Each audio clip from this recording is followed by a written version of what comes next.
बोले रुक्मिणीला, उठा लवकरी, आज आहे एकादशी पंढरीची वारी, आज आहे एकादशी पंढरीची वारी।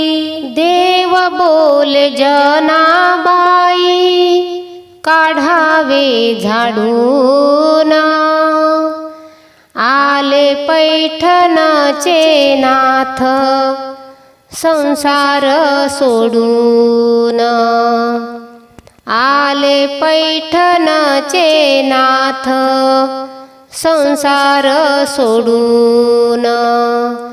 देव बोले जनाबाई, काढावे झाडून,